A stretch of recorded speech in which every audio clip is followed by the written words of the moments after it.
Hi, hier ist Affinity Jack und heute zeige ich euch, wie man eine romantische Aufnahme bei Nacht vom Petersdom Petersplatz macht. Zunächst muss ich mal voranstellen, dass es eigentlich gar nicht so optimal ist, direkt bei Nacht zu fotografieren, denn man hat dort zu starke Helligkeitsunterschiede. Also der Himmel, der wird ja dann nahezu schwarz. Er ist hier zum Glück nicht ganz schwarz, das werde ich noch zeigen, deswegen kann man noch ein bisschen was damit machen.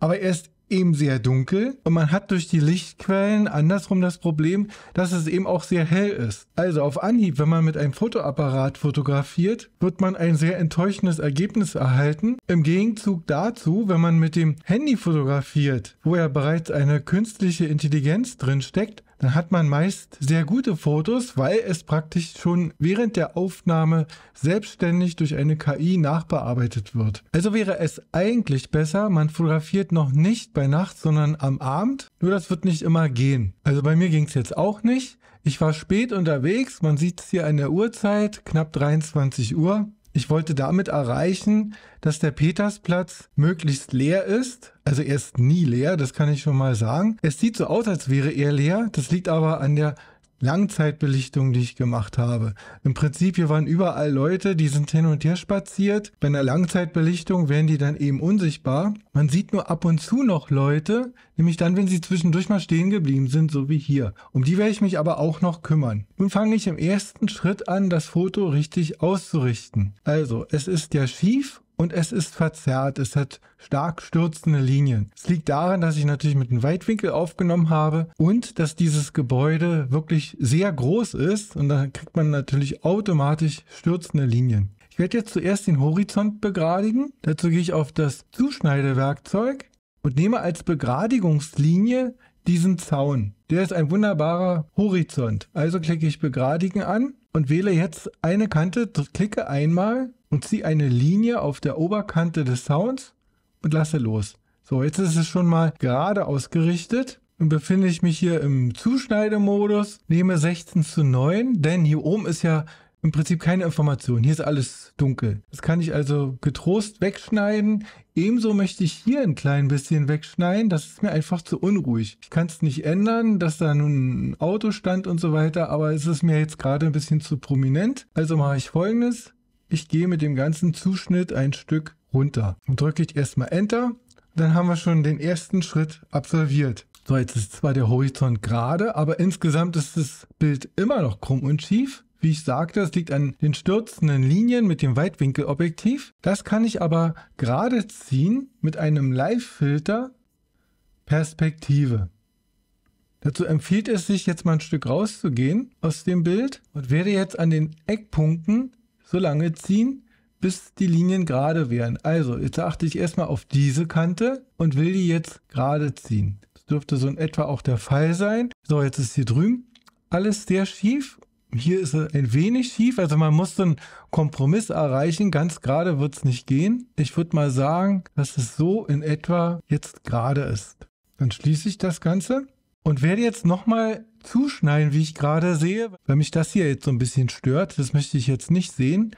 Also schneide ich nochmal zu und nehme diesen Bereich jetzt auch mal weg. Ich habe ja immer noch genug Himmel übrig. Mache ich das mal so, dass man genau diese Figur noch sieht. Damit habe ich die Basis und wie ich finde, schon eine erhebliche Verbesserung erreicht. Dann kümmere ich mich jetzt mal um ein Hauptproblem in diesem Bild, nämlich diese extremen Unterschiede zwischen Licht und Schatten. Dass hier, wo Lichtquellen sind, es ausbrennt, ist klar. Aber dieser Bereich hier an der Fassade und hier an den Säulen, der ist mir jetzt zu hell. Also kümmere ich mich mal drum. Ich habe ja schon gesagt, Lichter und Schatten, dafür gibt es einen Live-Filter. Den nehme ich denn jetzt mal und guck mal, wenn ich die Lichter heruntersetze, wie einfach die Wirkung ist. So, und wenn man jetzt mal insbesondere hier drauf achtet, zoomen es mal ein bisschen ran, dann bin ich der Meinung, wenn man die Lichterspitzen wegnimmt, dann wird es besser. Hier zum Beispiel sieht man ja kaum mehr die Laternen, die sind ja im Prinzip fast weg und damit hole ich sie wieder zurück und hole auch die Zeichnung an der Fassade wieder zurück. Nun haben wir auch viel Schatten. Und zwar in dem Fall geht es mir hauptsächlich um das, was wirklich so in der Nacht verschwindet. Also hier hinten die Kuppel verschwindet so ein bisschen in der Nacht und der Himmel, der ist nahezu schwarz. Und jetzt gucke ich mal,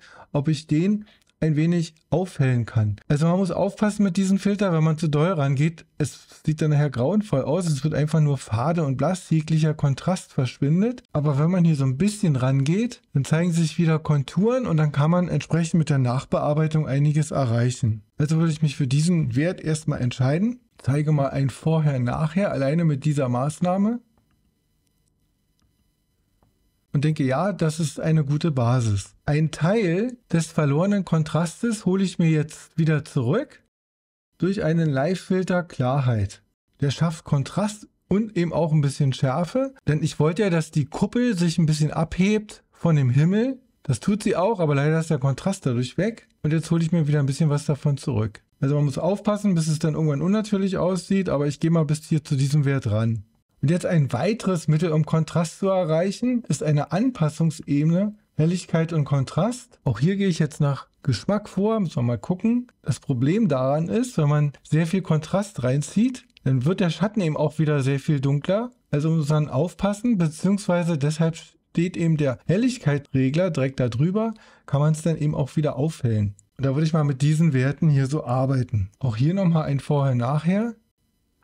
Ja, so gefällt es mir jetzt bedeutend besser. Jetzt möchte ich so ein bisschen Color Grading betreiben. Und zwar möchte ich, dass die Schatten einen mehr bläulichen Ton bekommen und die Lichter einen etwas wärmeren Ton. Dazu gibt es mehrere Möglichkeiten. Hier habe ich mich mal jetzt für folgende Variante entschieden, weil ich denke, die ist also super einfach. Ich nehme einfach eine Anpassungsebene Objektivfilter. So, der ist jetzt standardmäßig immer auf Orange eingestellt. Man muss jetzt also eigentlich gar nichts weiter machen, denn es ist so, als wenn man auf dem Objektiv einen orangefarbenen Filter hätte. Das Problem jetzt nur für unsere Sache ist, dass alles leicht orange wird. Und das wäre mir dann zu viel des Guten. Ich möchte es ja nur in den Highlights so haben, in den Lichtern. Und da kann man jetzt Folgendes machen. Man kann da eine Helligkeitsbereichsmaske drauflegen und definieren, in welchem Bereich dieses Orange überhaupt nur sichtbar wird. Da gibt es jetzt eine Änderung, und zwar habe ich ja schon mal ein Tutorial gezeigt, dass unter dem Maskensymbol sich verschiedene Masken befunden haben.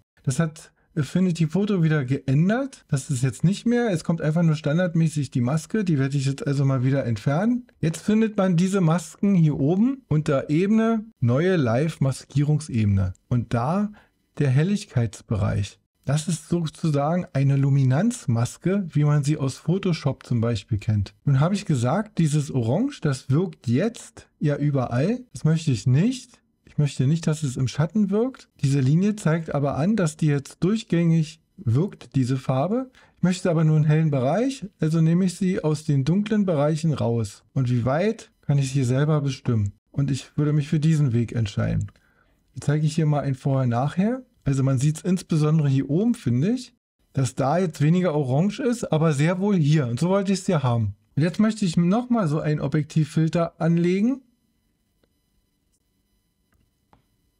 Diesmal allerdings für die Schattenbereiche wollte ich ja eine kalte Farbe haben, also wähle ich eine andere Farbe statt des Orange. Nämlich also ein Blau als kalte Farbe. Das gefällt mir so schon ganz gut, dieser Effekt. Man sieht schon, wo es hingeht. Mit der optischen Dichte kann man jetzt den Effekt entsprechend verstärken, wenn man will. Geht auch später über die Deckkraft, aber man kann es gleich hier schon machen. So, jetzt gehe ich hier mal ein klein bisschen hoch, sagen wir mal so auf um die 60%, gefällt mir ganz gut. Aber ich möchte diesen Blauton ja nicht in den Highlights haben. Da wollte ich ja gerade eben das wärmere Licht. Also mache ich das gleiche wie zuvor. Ich nehme also wieder, also hier neue Live-Maskierungsebene, Helligkeitsbereich, so heißt es eben in dieser Software, und mache es jetzt mal umgekehrt. Also eben habe ich ja gesagt, ich möchte die dunklen Töne ausschließen, jetzt mache ich es umgekehrt. Jetzt sage ich, das Blau darf nicht in den hellen Tönen sein, sondern hier. Und so gefällt es mir dann eben auch besser. So würde ich es grundsätzlich schon lassen, und jetzt bleibt noch so ein bisschen Retusche übrig. Und zwar finde ich tatsächlich nicht so schön diesen Mülleimer. So, der ist nun mal da, aber den würde ich jetzt einfach ersetzen durch einen weiteren Betonpoller. Also ich stehe ja hier um den Brunnen. Um den Brunnen herum sind diese Laternen und alles ist eingefasst mit diesen Betonpollern, einmal im Kreis rum. Ich nehme jetzt einfach einen anderen Betonpoller, nämlich den. Also mache ich erstmal einen Screenshot mit Rechtsklick, sichtbare zusammenlegen. Jetzt bin ich auf diesen Screenshot, gehe hier ran an meinen Poller, den ich kopieren möchte, und nehme jetzt mal nicht das Auswahlwerkzeug, weil es ist ja alles sehr Ton in Ton, da wird er nicht saubere Kanten finden, sondern nehme den Zeichenstift. Das ist ja eine ganz einfache Form, also brauche ich nur mit ein paar Punkten hier eigentlich eine Auswahl zu treffen. Hier so ziehen und dann hat man eben auch blitzschnell diesen Bogen hinbekommen. Jetzt ist die Form geschlossen, daraus mache ich jetzt eine Auswahl. Und diese Auswahl kopiere ich mir jetzt auf eine neue Ebene mit Command und J. Ich wähle die Auswahl mit Command und D ab, nehme die Transformation, gehe jetzt mal ein bisschen raus, bin ja jetzt auf dieser Ebene, hier sieht man ihn schon als Vorschaubild und ziehe ihn jetzt hier rüber. Gehe wieder ein klein bisschen ran, damit ich das besser sehe. Passe jetzt die Größe an, der muss ja ein bisschen kleiner werden. Dazu halte ich die Command-Taste gedrückt, dann macht er das nämlich vom Zentrum aus. Und so müsste es dann hinhauen. Jetzt ist der Mülleimer genau verdeckt. Damit bin ich jetzt eigentlich schon zufrieden. Jetzt kann ich auch ein klein bisschen Schatten fehlt jetzt noch. Der Mülleimer hat nicht so viel Schatten geworfen wie der Poller. Also werde ich jetzt eine neue Ebene anlegen und nehme einfach das Klonwerkzeug. Es muss eingestellt sein auf aktuelle Ebene und darunter, weil hier ist ja eine leere Ebene. Nehme hier ein Stück von dem Schatten auf mit der Optionstaste und gehe dann hier rüber und ziehe den genauso, wie er hier auch ist. Jetzt sieht man ja hier noch Silhouetten von den Personen, die jetzt hier gestanden haben, vermutlich auch ein Foto gemacht haben. Die werde ich jetzt entfernen, indem ich hier auch einen Punkt aufnehme und die einfach rausklone. Hier hat man eine weiße Linie als Bezugspunkt. Das funktioniert dann eigentlich ganz gut. Ich suche mir zwischendurch immer mal wieder neue Punkte, damit man nicht so Wiederholung drin hat. Jetzt muss ich mich von der anderen Seite noch nähern. Wenn man es ordentlich machen will, dauert es sicherlich ein klein bisschen länger als jetzt bei mir. Ich mache das alles nur mal schnell für das Video. Aber damit wären die jetzt im Groben und Ganzen weg. Hier habe ich auch noch eine kleine Silhouette. Da kümmere ich mich jetzt auch noch mal drum. Nehme hier auch eine Quelle und ziehe einfach nur ein bisschen was hier rüber und dann ist die weg. Also das war mein Vorschlag, wie man diesen Ort wieder seine Romantik zurückgibt, indem man nämlich die Menschen entfernt, indem man die Schatten und Lichter ausgewogen hat und mit den Farben eine entsprechende Stimmung erzeugt. Ciao, bis zum nächsten Mal, euer Affinity Jack.